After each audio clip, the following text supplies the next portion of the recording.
O valor do rublo, a moeda russa, segundo os gráficos, já é maior hoje do que antes da guerra. Será que a Rússia está ganhando a guerra econômica? Esse é o Visão Libertária, sua fonte de informações descentralizadas e distribuídas. Esse virou um tópico padrão de robôs russos e infelizes que acreditam em robôs russos. Infelizmente, algumas pessoas inocentes e mal informadas podem acabar acreditando nessa mentira, né? Afinal, o gráfico do rublo está disponível em várias fontes e indica exatamente isso. O valor da moeda teria recuperado as perdas da guerra e até apreciado um tanto em relação a seu valor no início da guerra. De fato, logo após a covarde e injustificada invasão russa da Ucrânia, o movimento da moeda fez o esperado e despencou, mesmo antes das sanções serem anunciadas. Pois é evidente, basta um país entrar numa guerra para você saber que haverá problemas econômicos ali. Uma guerra não é algo barato. Uma população de um país em guerra tende a comportamentos aleatórios, como estocar alimentos e coisas do gênero, ao mesmo tempo que adia compras de valores maior e não essenciais. No final, a economia meramente pela guerra já enfrentaria problemas. Porém, poucas horas após a invasão, também foram anunciadas as primeiras sanções,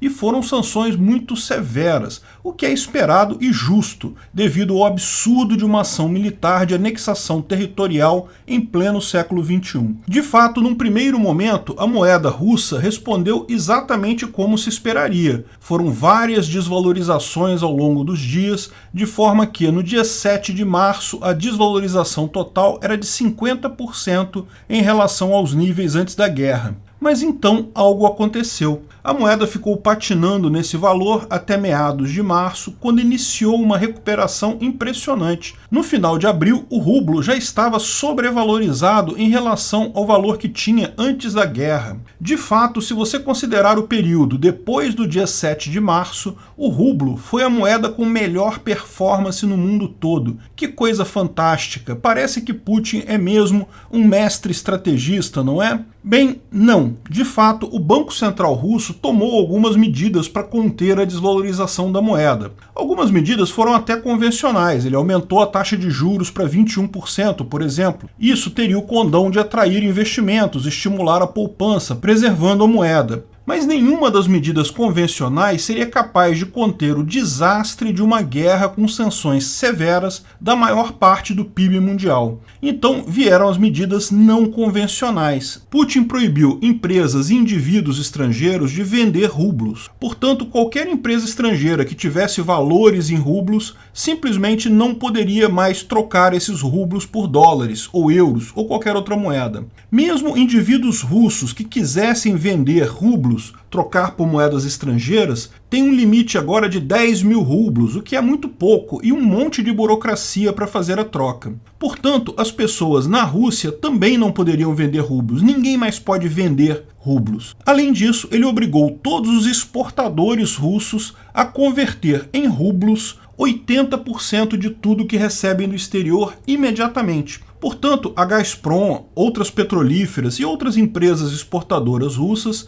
que vendem alguma coisa para o exterior, ao receber esse dinheiro precisariam converter quase todo o valor imediatamente para rublos. Isso criou uma situação inusitada. Praticamente ninguém pode vender rublos, mas agora tem empresas que precisam comprar rublos. Quem é a única entidade que consegue vender rublos nessa condição? O próprio Banco Central russo. Com isso, o Banco Central ganhou o poder completo sobre o mercado. Embora ele não tenha tabelado explicitamente o preço do rublo, é ele que define o valor da moeda russa, porque ninguém mais pode vender a moeda e tem empresas que são obrigadas a comprar. Foi isso que levou o valor do rublo de novo ao patamar anterior. Mas veja, isso não é um mercado de rublos. Só é mercado quando você tem múltiplos vendedores e múltiplos compradores que acabam definindo o preço do ativo, no caso do rublo. O que existe agora é apenas uma entidade definindo o valor que quer. É fácil ver isso quando se plota, junto com o gráfico do valor do rublo, o número de transações diárias nesse mercado. Repare que antes do dia 24 de fevereiro, antes da guerra, havia entre 100 mil e 200 mil transações de compra e venda de rublo no mercado com o dólar. Alguns dias eram mais compradores de dólares, em verde, outros eram mais compradores de rublos, em vermelhos, mas sempre um grande número de transações todo dia. Olha o que aconteceu depois da guerra. O número de transações despencou e chegou a praticamente zero. Quem queria negociar, vender rublos, não podia devido às medidas restritivas do governo russo. Ninguém quer comprar rublos a essa altura. O fato é que o mercado para moeda rublo acabou. O que vem depois disso é função única e exclusivamente da manipulação do mercado pelo Banco Central russo. Ninguém quer comprar rublos. O rublo, nesse momento, enquanto moeda internacional, vale zero. Ah, mas é por isso que a Rússia obrigou os países da Europa a comprar gás em rublos. O Putin é um mestre estrategista. As empresas europeias agora precisam comprar os rublos e isso valoriza a moeda. Não, isso é um outro erro que muita gente está cometendo. Nenhum país europeu, nenhuma empresa europeia está pagando pelo gás em rublos, até porque existe determinação da União Europeia contrária a isso. O que está acontecendo é que a Gazprom, orientada pelo Kremlin, assinou um termo com vários países em que eles concordam em continuar pagando em euros normalmente, mas tomam ciência, meramente tomam ciência, que a subsidiária da Gazprom naquele país irá converter esse valor para rublos para então enviar isso para a Rússia. Ou seja, não muda nada. A Gazprom pertence ao governo russo. Então, depois que ela recebeu o valor em euros, ela pode fazer com esses euros o que ela quiser, inclusive comprar rublos. Reparou o truque aqui? Um monte de capacho de Putin aí dizendo o rublo subiu porque os países estão comprando gás em rublos. Não estão. É a própria Gazprom que está fazendo isso. E se trata apenas de uma forma do Putin de tentar manter o valor do rublo artificialmente, para tentar vender a ideia de que as sanções não estão machucando a Rússia. Ou seja, a Gazprom, e apenas ela, está indo além dos 80% que são obrigatórios para todos os outros exportadores russos e comprando 100% do valor que recebe em rublos. É uma tragédia para a empresa isso. A Gazprom em si vai tomar um prejuízo enorme, mas a empresa pertence ao governo russo. Mas mesmo esse termo, que não significa nada, foi recusado por Polônia e Bulgária, que disseram que a empresa já podia comprar antes, não precisa de termo nenhum, e foi por esse motivo que a Rússia resolveu cortar o gás para esses países. Mas só cortou porque esses países já compram muito pouco gás de qualquer forma, tanto que nem fez diferença assim. Ah, mas a Rússia foi muito esperta, ela fez a paridade do rublo com o ouro. O Putin é um mestre estrategista e tem uma montanha de ouro lá, de forma que ele fez uma lei de paridade do rublo com o ouro. Olha só como ele é um conservador libertário a favor do padrão ouro. Ah, me poupa, né? Ele não fez isso, ele criou uma geringonça absurda para atrelar ou para fingir que atrelava o valor do ouro com o rublo,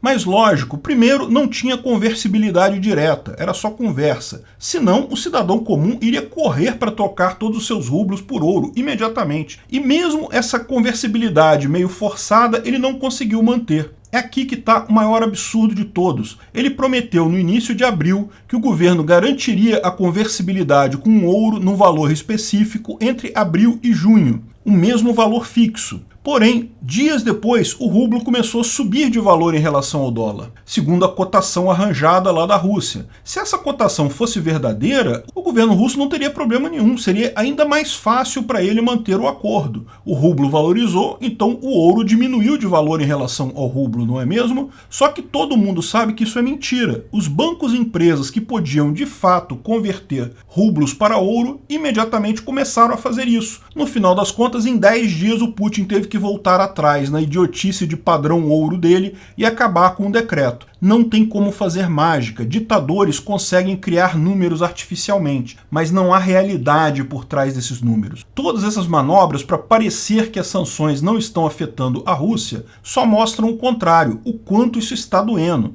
Ela está tão preocupada que está fazendo um esforço enorme para não parecer atingida pelas sanções, na tentativa de evitar novas sanções e eventualmente buscar o fim das atuais. Sim, porque tenha certeza, manipular o câmbio dessa forma vai depletar a capacidade das empresas russas de investir, de comprar novos equipamentos e mais um monte de coisa. Muito muito menos de receber investimento, isso já era. Quem vai investir na Rússia depois disso pode não afetar a produção num primeiro momento, mas certamente será mortal no médio prazo. Crescimento já será difícil, manter a produção já será complicado. Toda a Europa está buscando soluções para a independência energética da Rússia neste momento. Vai levar muito tempo até alguém confiar na Rússia novamente para fazer negócios. O fato é que a única alternativa que Putin tinha para ganhar essa guerra é que ela fosse rápida e o governo ucraniano caísse em poucos dias. Daí não haveria tempo para tantas sanções,